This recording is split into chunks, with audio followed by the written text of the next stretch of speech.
Hey everyone, welcome to today's Program Yourself Thin podcast. Today, hold on a second. Gotta start the audio first. There we go. Hey everyone, welcome to today's Program Yourself Thin podcast. Today we are talking about anxiety about eating less. This is going to happen. If you want to lose weight, you're going to change your eating or eat less food or calories specifically. And when you go to do that, what's most likely going to happen is you're going to feel some anxiety about it. You're going to feel like, well, I'm going to be hungry, and you're going to get nervous. So this is completely normal. But what most dieters are going to do is they're going to try and fight against this. They're just going to fight against the anxiety, ignore it, push through it, no pain, no gain, struggle with it. And what I would suggest is that there's a better way to deal with it, a much, much better way to deal with it. And it starts by developing awareness of it, right? So the first step is to realize, is this something that's happening to you? It may or may not. Most likely, yes. Okay. So I want you to be on the lookout for it and prove me wrong, because I have rarely seen a person who does not have some of this. Okay. So the first thing is we start gaining awareness of it. And you do that by setting a plan for yourself, right? Set a sense of how you want to eat. And again, how you're going to want to eat if you want to lose weight is you're going to reduce the calories. Okay. And however you plan on doing that, maybe you're going to cut down on the ice cream, skip the afternoon cookies, whatever you're going to do, set your plan up and then notice as you approach it. From the time you set your goal of whatever it is you want to do, food wise improvements, start to notice from that moment until it happens.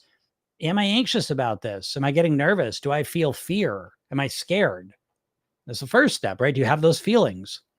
The next step is, how are you generating those feelings, right? So we don't just feel anxiety. We create a movie in our mind of some future, and then we feel the anxiety. So if you're imagining, well, I'm going to cut the ice cream out. I'm not going to eat ice cream tomorrow night. From now on, I'm not going to eat ice cream at night. And as soon as you say that, what happens is your mind imagines it's nighttime and you go to get your ice cream and you say no. And so your mind starts to make this movie up of how it's going to be. And as you get closer to that actual experience, you're going to notice probably that you start to feel more anxiety. And the way you're creating that anxiety is you're imagining how it's going to be. And you're imagining it's going to be unpleasant. You're imagining it's going to be hard. You're imagining it's going to be struggle. It's going to be difficult. And because you're thinking that, that's what's generating the anxiety. Okay. So what do we do to deal with this? Right? Because that's what most people do. What most dieters are going to do when they want to lose weight is they're going to pick something. Right now, I'm picking ice cream at night, just an example. You could say maybe you start a keto plan and you're not going to eat carbs tomorrow. Right? Maybe you're going to be an intermittent faster and you're not going to eat until 1:00 in the afternoon tomorrow. Okay. So it doesn't matter what your plan is. As it starts to approach, you're most likely going to experience more and more anxiety. Okay. And the process is the same. You're imagining what you're going to do. And the closer it gets, the more vividly you imagine it and the more anxiety you feel. Okay. So the first step is become aware of that process. The next step is to say, okay, what do I want to do instead? This is the secret, because typically when we're going to change our eating, we do the diet thing where we just say, I'm just going to get rid of it. I'm just going to stop eating carbs. I'm just going to stop eating for 16 hours. I'm just going to stop eating ice cream. I'm going to stop eating cookies. We pick something that we eat a lot of and we say, that's it. I'm not going to do that anymore. Or I'm going to cut it down. And as soon as we do that, our brain gets fixated on what we normally do and how now we're not going to do it. So it focuses us on the loss, on the deprivation. So once you realize this process is going on, how we want to improve it is we want to start giving ourselves an alternative behavior. Now, the reason this is important is because your subconscious mind does not understand negatives. So if I tell you, don't think about a cookie, what are you thinking about? A cookie, right? Even though I said, don't think about a cookie, you're thinking about a cookie. So every time you diet, don't think about carbs, don't eat ice cream, don't eat for 16 hours, whatever it is, don't do it. But your mind has to make sense of it, so it gets obsessed with that thing. So there's a huge difference, although it may just sound like semantics, it's not. It's a huge difference between saying, I'm not going to eat carbs tomorrow, to saying, I'm going to only eat protein and, protein and fat, whatever is not refined carbs or whatever you do. I don't like that example because I think keto is stupid, but whatever your plan is, it goes from what you're not going to do, what you are going to do. And this can even extend to fasting. Fasting is actually an interesting verb because it is the one action that actually means not eating. So there is one exception. But even if you're fasting, what I would suggest is we go from fasting to, well, what are you going to do during that time? So the time where you usually used to eat, now you want to fast. Okay, great. But what are you going to do with that time? Maybe you're going to go for a walk. Maybe you're going to read a book. Maybe you're going to watch a show. Maybe you're going to scroll on your phone, whatever. But there's a huge difference in our mind between saying I'm not going to eat, I'm going to fast, and saying I'm going to do something else. Your brain likes to focus on things it's going to do. And there's a huge difference between saying, I usually eat breakfast, but I'm going to start intermittent fasting. I'm not going to eat at 8 o'clock when I usually have breakfast at 8 to 8:15 is when I typically eat. I'm not going to eat at 8 o'clock. I'm going to go for a walk. I'm going to read a book. I'm going to do something else. And that becomes the focus. So I hope this makes sense. And again, you can apply this to whatever you want. So, after dinner, I used to eat cookies, but I'm on a keto plan now. So now I'm going to, oh, good Lord. I can't remember. I hope you're not going to say you're not going to have fruit. Whatever. But so let's just say whatever. Whatever your plan is, you're going to stop doing the regular thing and you're going to start doing something else. And that something else could be a replacement or it could be literally an absence of it. But in an absence, you have to do something else. So it's fixating on what you're going to do. That's the next step. And then finally, after that, once we do the thing we want to do, right? We don't eat for 16 hours. We don't eat carbs. We eat the 1,500 calories, whatever it is you want to do. Then we want to take stock of how we feel. So that instead of going into it saying, I can't eat, and then freaking yourself out, you say, okay, I don't want to eat this way. I want to do this thing instead. And I'm going to pay attention to how it feels because your brain is going to freak out just because it's different. It's not what you normally do. So your brain doesn't know what's going to happen in that situation. So it freaks out and it puts you in almost panic mode, anxiety mode, stress mode, fear mode. So when you first start changing your behavior, what you want to start doing again, what I'm going to stop doing, focus on what I'm going to do, and then ask yourself the question, let me pay attention to how I feel afterwards. Because again, remember, what you're doing is you're reducing your calories. And there's a good chance that you will be hungrier. The secret is to not get too hungry. So we want to, listen, when we lose weight, especially initially, and you're consuming less calories, the chances are pretty high that you're going to feel hungrier than you were when you were eating more. The secret is not to feel too much hunger. And I think that's one big giant mistake dieters make is they push themselves to overwhelm. They get overwhelmed by their hunger because they will cut 50, 60, 70% of their calories out on day one and expect that that's their new normal. It's not. Your body has to adjust and it's freaking out. So for most people, they cut way too many calories out so that they put their body into stress anxiety mode. And that's why now you know what it feels like. And so even before you actually get to the day of eating, you're already starting to fear it and feel stress and anxiety. Now, the irony of all of this is that the more stress, anxiety you feel, the less likely you are to follow your plan. So this is why managing your stress, your anxiety, your comfort, your relaxation, your overwhelm is crucial. And if you don't manage this, good luck. And I know dieters never think of managing this because dieters just want to put their pedal to the metal, 100 miles an hour, do everything perfect day one.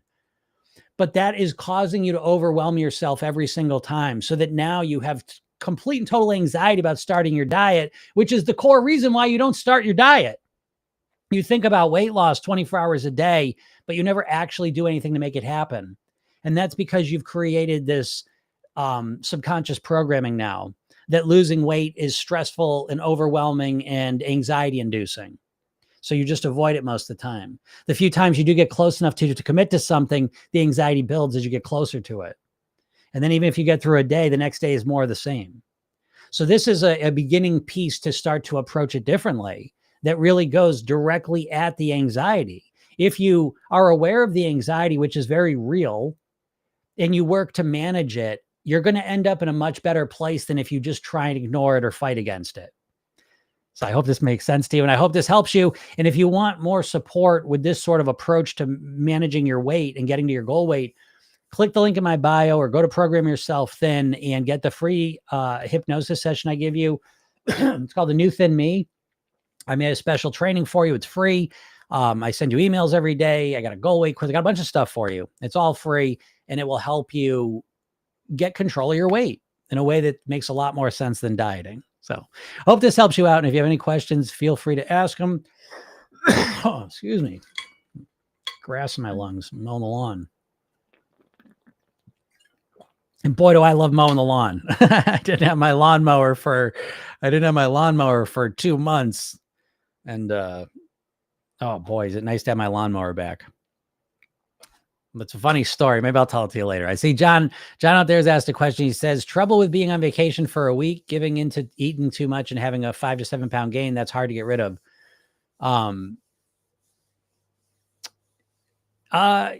Well, I could agree with some of that and disagree with other parts of it. Right. And the part I agree with is, being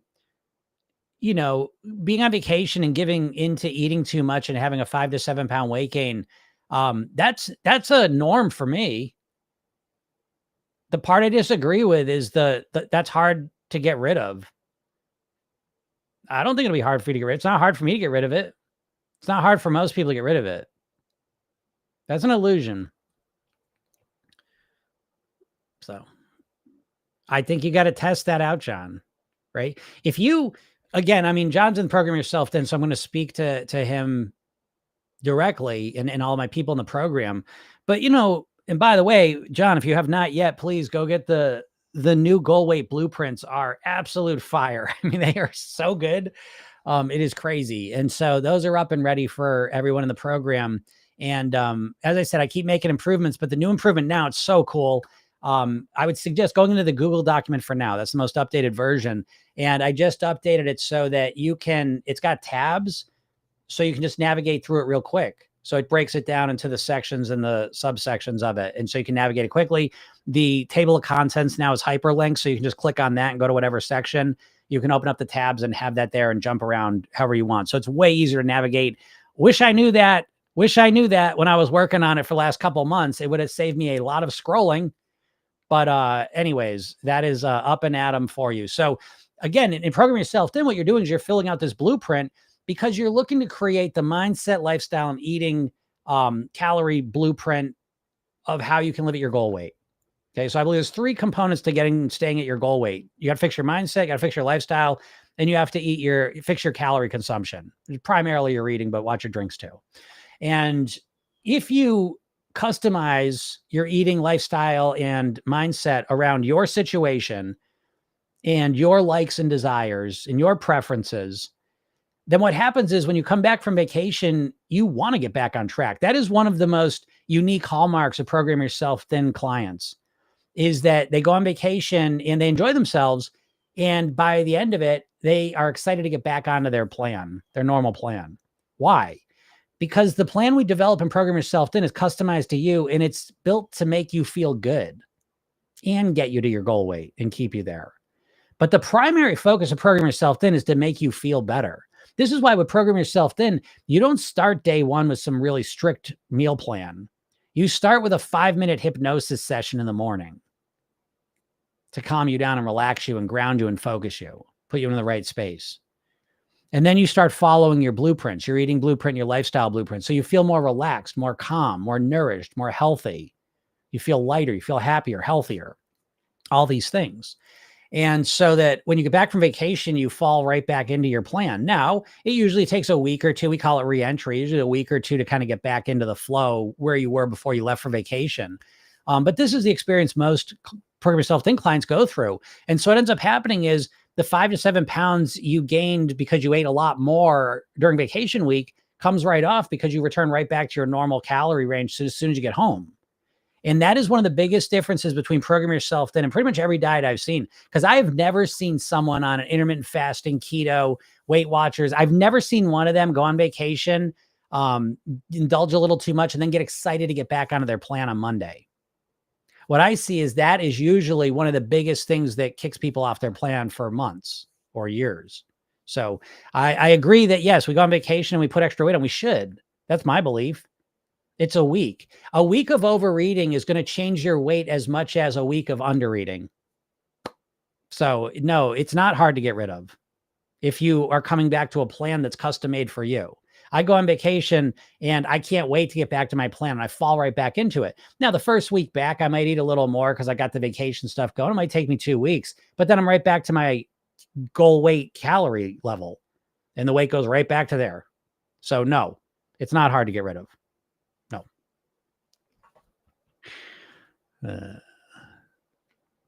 But any of you, if you have any questions about weight, feel free to ask them.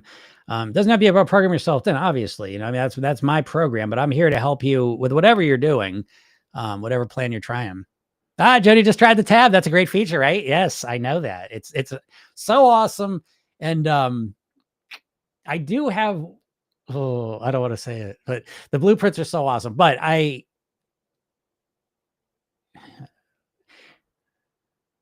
just going to save it. I'm going to save it. But I do have another thing I'm kind of kicking around. These blueprints are so cool. I'm just going to say that. But the navigation through them is really great too. It was a game changer. Game changer. I'll tell you why. I was saying this to my daughter. You know, when we think about learning, I mean, life's like this, but learning especially, we tend to reflect on the past. How have you learned in the past, right? And you know, obviously, way back in the past, maybe you had a one-to-one teacher, a mentor, right? Teach you how to do whatever. And so you're sitting there, you're watching them, right? You're getting to help, you're engaged, you have any questions, they're answered right away. Wow. The highest form of learning, right? And so it's kind of tracks my career path because I started out working one-on-one with people, right? Then I started working in small groups. And then I started creating a program for people I'll never see. And so learning is interesting because it's relevant. It's dependent on the context in which it shows up in. And so we've had one-on-one mentorship teacher. We've had classroom settings, one to many. And then we have one to a lot, which would be like a book or a video series or training. And so my career, a lot of my teaching has been through video trainings. And I'll put videos together and it'll, you know, teach the concept. And so it's interesting because technology is changing. So one of the things that might potentially happen now is this blueprint could have the answers that you input into it digitally, and it goes into a sheet where it lists them all out for you. And then not only that, but I can take it and have my AI reinforce it for you. What I'm saying is that technology is making it possible to kind of redefine learning somewhat. And I'm getting a little bit in the weeds with this, but I'm thinking out loud because that is one of the things that's on the horizon, no doubt. And it's super exciting because it allows me to basically, in essence, work one-on-one with lots and lots of people. And that's where it's quickly heading. And even right now, the blueprints, you get the blueprints and Gym AI is going to very quickly be integrated into that. And Gym AI is my AI. It's trained on over 10 million of my words. So it's literally like talking to me. It knows the whole program. And so it guides you through it. So it's like having me. And, but anyways, it's exciting time. So I get a little giddy here.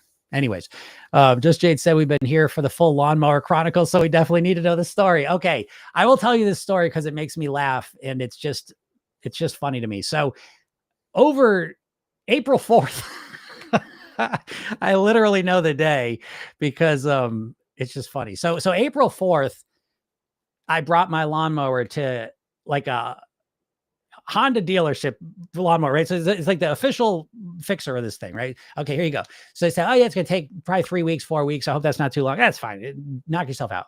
So, 4 weeks go by. Oh yeah, we'll get to next week. Next week. Next thing you know, it's 2 months later, right? So it's whatever. It's June 4th, probably a little bit before that. So it's 7 weeks. So finally I get so mad. I said, I'm picking it up and I find someone else and I say, I'll start working on it tomorrow. And so it needs this cable replaced and needs to be tuned up. So anyways, long story short, is I bring it to the new place and I go, when's this going to be done? He goes out by early next week. Okay. I let the week go by. Hey, how's it going? We didn't get to it. Maybe I'll get to it this next size. Maybe. What's going on? So I was thinking all mad. Whatever. I wait one more week. I call up. He goes, yeah, I'm not fixing that. The cable, forget that. It's way too much work. I can't do that. So I said, all right. And I go and pick it up. In the meantime, I go and watch some videos on this thing. So I'm getting panicky. I'm watching the grass. It's like up to here on me. It's freaking me out. I love taking care of my lawn. It's really causing me anxiety. So I go and pick up the lawnmower. And I already had the cable that I'd gotten for it. And I literally, because I watched the YouTube video, I fixed the cable in 5 minutes. And then I said, hey, if I can do that, I'll just tune this thing up myself. I'm done with it. And so I watched a video. I tuned the whole thing up, cleaned the carburetor, did the whole thing, felt like a handy person just doing my stuff. And yeah, now it runs better than ever. And so it's so funny though. I could have just done that in the beginning, but anyways, there it is. There's the story. Taja says yes, but when you go on holiday, you have an incentive to lose weight. So when you come back, it's so hard to get back on track. Well, yes, if you're a dieter, that's absolutely true. Yes. But if you're a dieter, you're fucked anyways. It doesn't matter. Vacation, not vacation, dieters, stop it. Stop it, stop it, stop it. The least of your problems, dieters, is going on vacation. I will let you know. Just so you know, it is not, we cannot blame the vacation for your weight loss woes. It's never your vacation's fault. And again, I get what you're saying, Taj. I'm not picking on you because, again, most people have a dieter mindset. All of us have been literally inundated by diet marketing our whole lives. So it's, it's hard not to think that way. But again, the motivation of wanting to look at the beach, and so getting real into your diet and then coming back and you've been vacation and eating more bullshit. Then you come back and now what's your motivation now? Right. But that's because diet motivation is really built around looking better. That's about it. And so, program yourself. Then we have a whole section on motivation. There's a whole motivation blueprint. Folks, if you're a dieter, you don't even know how to motivate yourself. If you think the motivation to go wear a bathing suit to the beach is enough motivation, it's not. My motivation's so strong. I don't give a shit. I mean, yeah, maybe I'd be a little extra motivated. If I'm going to the beach, maybe I'll give it a little extra. Sure. Right. But my default motivation is so high that I would never get back from vacation and not want to get back on my plan. I absolutely love living and eating and thinking the way that I think. Like I love it. I'm passionate about it. I love it. So there's no, I don't have to deal with any of that, but I appreciate you saying that, Taja, because it highlights one of the core problems. And I'll bring it right back. I'll just say it as kind of as plainly as I can, that everyone weighs what they want to weigh, and a big mistake dieters make, I believe, is that they think they want to lose weight. They think they're really motivated to lose weight, but they're really not. And I think that that's a very important thing to understand, because most dieters, in my opinion, their primary challenge, the first thing they got to fix is their motivation. That's why in Program Yourself, then the first thing in the blueprint, right after you choose your goal weight, is motivation. You dieters are not motivated. How about that? You always weigh what you want to weigh. You're like, that's not true, Jim. I want to lose weight. Yeah, okay. You want to lose weight, sure. Your desire to want to lose weight's here, though, and your desire to not want to change your eating or lifestyle's up here. So we always do what we want to do, and you weigh what you want to weigh. Jen says, hi, Jim. Loving the lawn saga. My husband's a lawn guy too. I call the lawn his mistress. Glad you're back in the groove. I am back in the groove. Although I will say I am practicing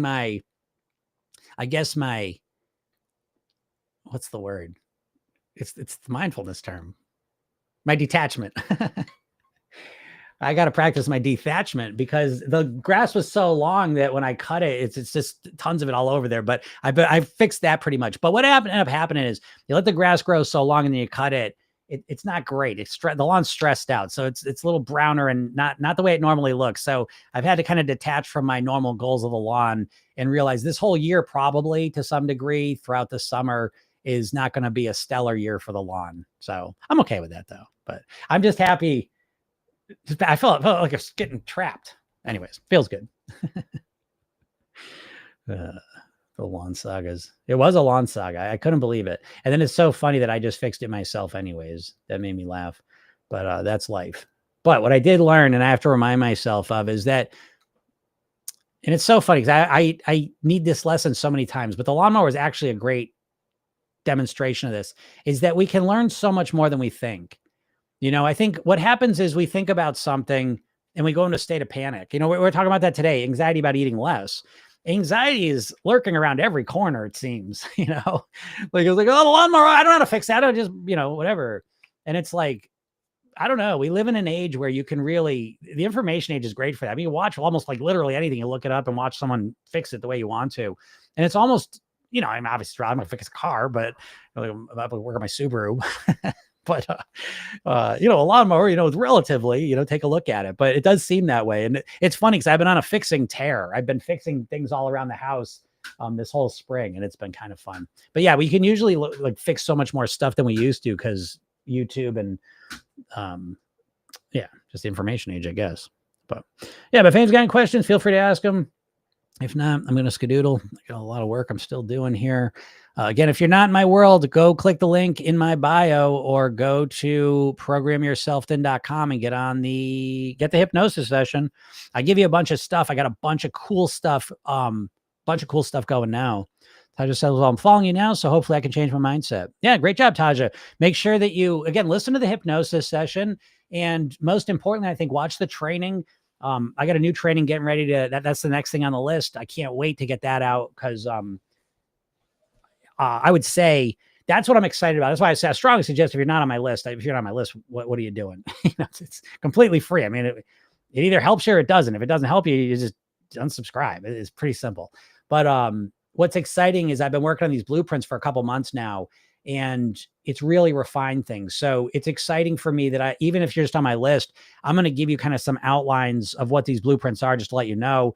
Got a book coming about those, the topics of the blueprints. It won't have all the questions and the guidance. I mean, that's a lot of deep dive stuff, but I have a lot of very, very, very low price things and free things coming to help you all out. Because again, my Lavinia, what's up? Why live at 1 a.m. Perth time? Because it's 1 p.m. Eastern time. It's 1 p.m. my time. Perth, Australia. I already know. I already know. Don't talk to me about Australia time. I already talked to someone in Australia this morning. For real. I was up at 6 a.m. talking to someone in Australia. So it's not 12 hours. I don't know where Perth is. We're from the person I was talking to. Anyways.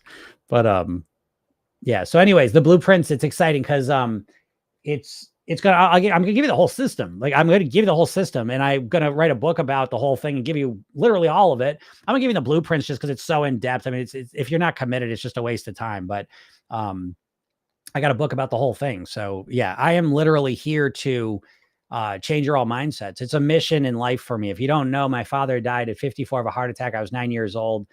For me, weight is life and death. You know, I was 50 pounds heavier, dropped 50 pounds, have kept it off for 30 years, had one blip 13 years ago where I put 25 pounds on. But other than that, I've been at the same weight. And it is really because I've learned how to run my mind, and I have obsessively studied people that have lost weight and kept it off. And that's probably the main thing that differentiates me from pretty much all weight loss you are hearing about. Every weight loss thing is really, in a nutshell, every weight loss approach out there that you're using is people telling you what to do. And first of all, it's not even customized to you. So there's just some big mouth out there telling everyone they should just eat meat. Everyone, right? Everyone should be keto. Everyone should intermittent fast. Everyone should Weight Watchers. You know, I don't believe any of that. I think you got to customize whatever you're going to do to you. So you got to spend some time to figure out what that is. So that's the first thing, is you need to know what to do. And the other piece is you need to know how to get yourself to do it. And that's the part none of you all have any idea how to do. You have no idea how to run your mind. You have no idea how to think like a thin, healthy person. So, you know, you're in a dark room trying to figure out where things are. It's very difficult.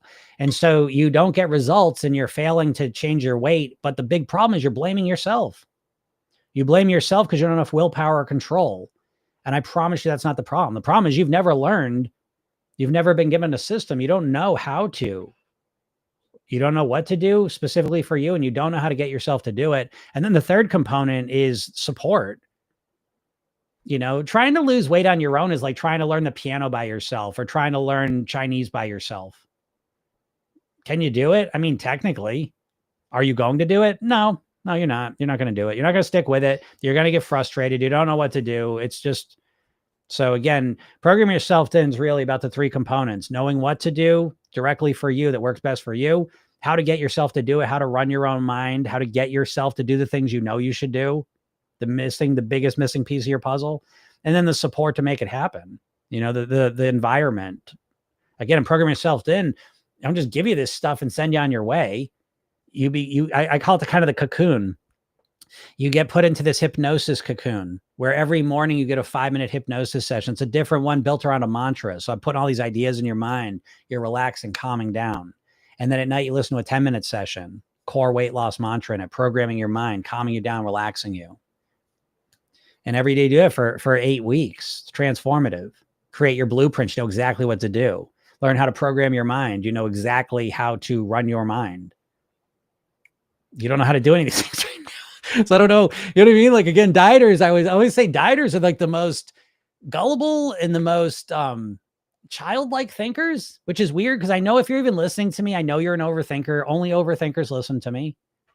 You know, I'm on TikTok. I watch weight lives where there's 500 people on it. How is that? Well, because I see what they're doing, you know, and they're just promising fast weight loss. So it's like, I don't give a shit. I don't need that many people. I'm fine with how I run things. But what it allows me to do is it allows me to the only people that stay here and listen to me are people that are overthinkers.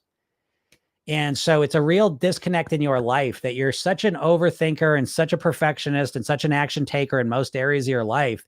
And then when it comes to your weight, you can't get that part figured out. And you keep blaming yourself for it because it's part of your personality to always take the blame. But it's really not your fault. You've never been shown how to do it. You've never been given a system. You've never had support that you need.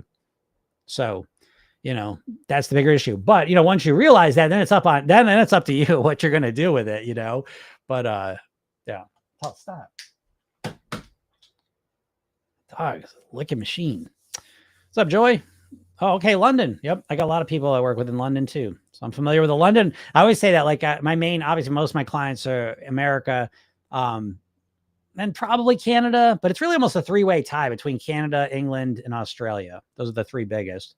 I always get random countries I work with. It's always interesting too, but yeah, it's so funny. I'm all these different countries, but everyone dealing with the exact same stuff. It's fascinating, and that's a whole conversation in itself, but not one I'm going to go into today. All right, everyone, have a super duper day. Again, if you're not in my world, click the link in my bio, go get the free hypnosis session, watch the video, read the emails. It's all free.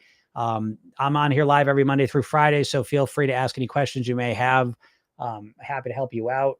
And if you missed this and you like listening to it, you can go to whatever podcast platform you may use, search Program Yourself Thin, and up it pops. And I put one of these up every weekday. So you can listen to them if you like to, anytime you want. So, all right, everyone, have a super duper day, and we'll talk soon. Bye.